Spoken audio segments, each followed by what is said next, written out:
Hello guys, मैं प्रेम कुमार आप सभी का पावरफुल केमिस्ट्री 78 पर आप सभी का स्वागत करता हूं। मेरे बच्चों, आप लोगों की प्रिपरेशन कैसी रही?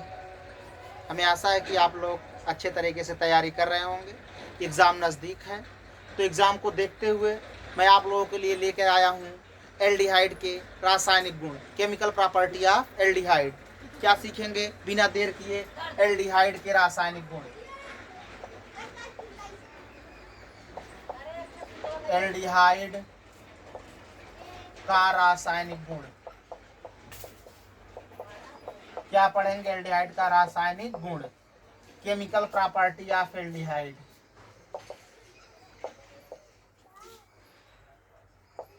Chemical property of aldehyde, aldehyde का रासायनिक गुण। अब होता क्या है बेटा, देखेंगे एल्डिहाइड के रासायनिक गुण में। अब एल्डिहाइड के रासायनिक गुण में देखेंगे R C H O, R C H O, R C H O. अब इसमें आएगा कोई न्यूक्लियोफाइल। क्या आएगा मुन्ना? कोई न्यूक्लियोफाइल आएगा। स्टेप 1, पहले स्टेप में ये प्रोसेस स्लो चलता है। अब इसमें कोई न्यूक्लियोफाइल आता है, अटैक मारेगा यहाँ, इसे कर देगा बाहर। अगर देखा जाए तो इसकी संरचना ऐसे।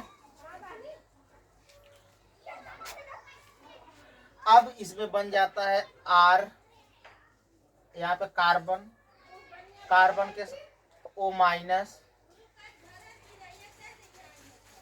और यहाँ पे जुड़ गया न्यूक्लियोफाइल, यहाँ पे बन गया आर, यहाँ पे बन गया एच। अब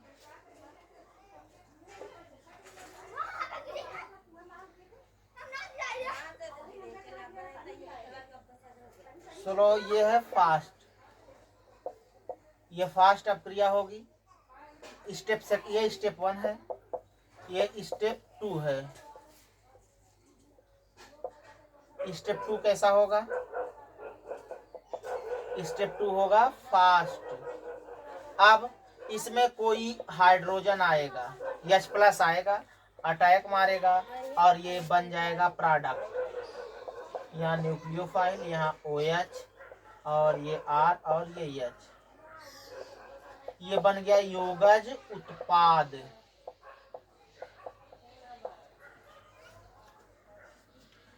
देखो एल्डिहाइड में क्या होगा, कोई पहले स्टेप में कोई न्यूक्लियोफाइल आएगा, कोई न्यूक्लियोफाइल आएगा अर्थात कोई नाभिक रागी आएगा, अटैक मारेगा कार्बन पे, ये बॉन्ड शिफ्ट हो जाएगा यहाँ माइनस के रूप में।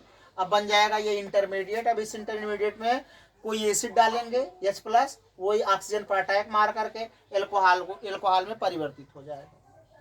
तो इसमें जो होता है, पहला स्टेप स्लो स्टेप होता है, दूसरा स्टेप फास्ट होता है। जो रासायनिक अभिक्रिया में जो स्टेप स्लो होता है उसे हम रेट डिटरमाइनिंग स्टेप कहते हैं, अर्थात अभिक्रिया की दर उसी से निकाली जा सकती है। और आप लोग जब केमिकल काइनेटिक्स अर्थात रासायनिक बलगतिकी पढ़ेंगे, उसमें जो अभिक्रियाएं एक से अधिक स्टेप में होंगी और उन सभी स्टेपों में जो स्टेप सबसे स्लो चलेगा उसी से हम रेट का डिटरमाइन करेंगे, अर्थात अभिक्रिया की दर निकाल सकते हैं। ठीक, अगर समझ में आ गया है तो इसे आप लोग नोट कर सकते हैं।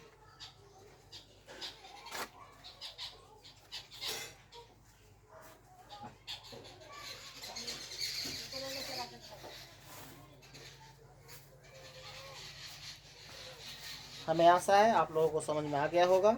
अब देखते हैं नेक्स्ट। अब पहला हम पढ़ेंगे,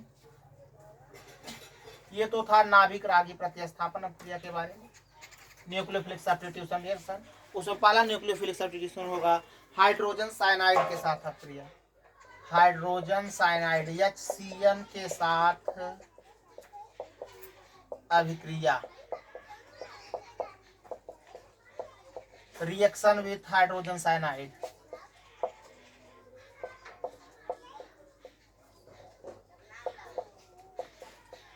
reaction with hydrogen cyanide, hydrogen cyanide के साथ अभिक्रिया। अब होता क्या मुन्ना, इसमें लेते हैं हम एल्डिहाइड आर सी ओ एल्डिहाइड। अब इसको हम HCN के साथ अक्रिया कराएंगे। अब इसका ब्रेकअप होगा पहले स्टेप में। पहले स्टेप में क्या होगा मुन्ना, इसका ब्रेकअप होगा। अब ये CN अटैक मारेगा इसके ऊपर, ये इलेक्ट्रॉन यहाँ, ठीक। अब हम अगर चाहें तो इसे एक ही स्टेप में दिखा सकते हैं, अर्थात इसके साथ ये रिएक्शन कर लेगा, बन जाएगा RC और यहाँ पे हो जाएगा OH, यहाँ पे H और यहाँ बन जाएगा CN। ये बन गया मुन्ना साइनोहाइड्रिन। इसको बोलते हैं साइनोहाइड्रिन। क्या कहेंगे, साइनोहाइड्रिन। जब एल्डिहाइड को हाइड्रोजन साइनाइड के साथ अभिक्रिया कराते हैं तो हमें साइनोहाइड्रिन प्राप्त होता है। जब एल्डिहाइड को हाइड्रोजन साइनाइड के साथ अभिक्रिया कराते हैं तो हमें साइनोहाइड्रिन प्राप्त होता है। You can note it.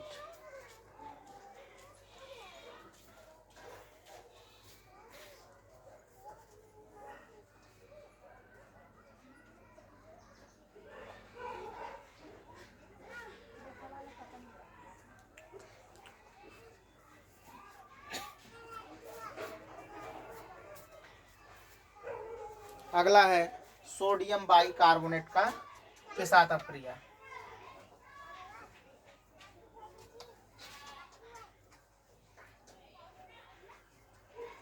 अगला पढ़ेंगे हम लोग सोडियम बाइकार्बोनेट के साथ अभिक्रिया। सोडियम बाइकार्बोनेट के साथ अभिक्रिया।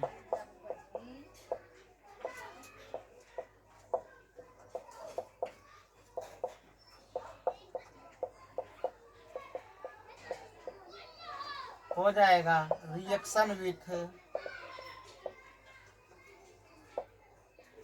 Sodium bicarbonate.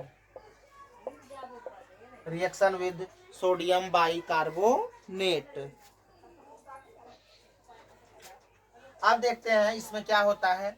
लेते हैं हम एल्डिहाइड मुन्ना। क्या लेते हैं, एल्डिहाइड। अब सोडियम बाइकार्बोनेट NaHSO4 ऐसे कर देंगे। इसे होता है सोडियम बाइकार्बोनेट का फार्मूला NaH सोडियम बाइकार्बोनेट नहीं सॉरी सोडियम बाइसल्फेट के साथ अभिक्रिया।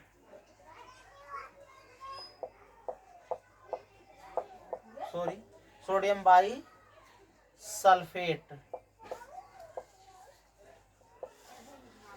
Sodium bisulphate NaHSO4। इसे हम ऐसे भी कर सकते हैं Na और यस। इसमें दिया क्या है, सोडियम बाइसल्फाइड। सॉरी बच्चों, सोडियम बाइसल्फाइड है ये। Sorry for it, alert of sorry for it. Sodium bisulphide के साथ अभिक्रिया।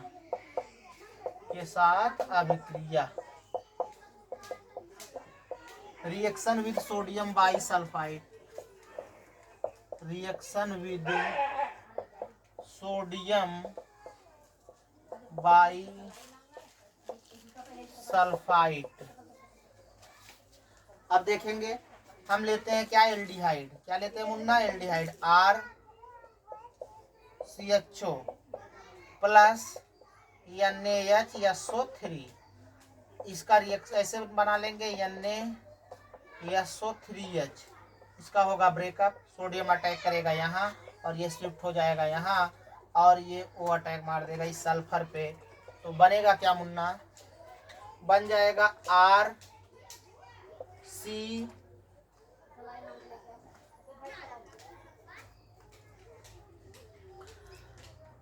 हो जाएगा ये RC ऐसे H यहाँ कार्बन ले लेते हैं, कार्बन के साथ ONA, यहाँ SO3H, यहाँ पे H और ये R। अब होगा यहाँ पे टाटोमेराइजेशन। क्या होगा मुन्ना? टाटोमेराइजेशन, अर्थात टाटोमेराइजेशन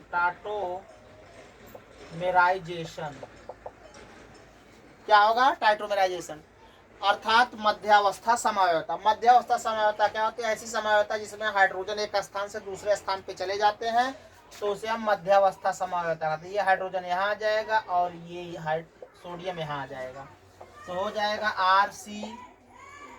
RCH, यहाँ पे OH, यहाँ पे SO3Na। ये बन गया बाईसल्फाइड का योगज उत्पाद। बाईसल्फाइड का योगज उत्पाद क्या बन गया मुन्ना? बाईसल्फाइड का योगज उत्पाद। जब एल्डिहाइड को सोडियम बाईसल्फाइड के साथ आप क्रिया कराते हैं तो इंटरमीडिएट प्राप्त होता है। इस इंटरमीडिएट का हम करा देते हैं टाटोमेराइजेशन। टाटोमेराइजेशन अर्थात चलावयवता, मध्यवस्था नहीं सॉरी, चलावयवता बोला जाता है। अर्थात इसमें हाइड्रोजन का स्थान, एक स्थान से दूसरे स्थान पे हाइड्रोजन चला जाता है, तो उसे बोला जाता है टाटोमेराइजेशन। टाटोमेराइजेशन करने पर सोडियम का बाईसल्फाइड योगज उत्पाद प्राप्त हो जाता है। Then you can note it.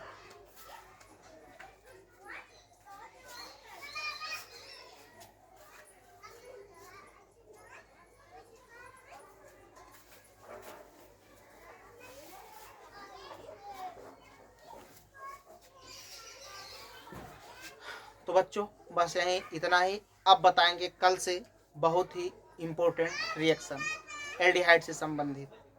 तो आप लोग बने रहिए इसी तरह से पावरफुल केमिस्ट्री 78 पर। So thanks, all the best, best of luck.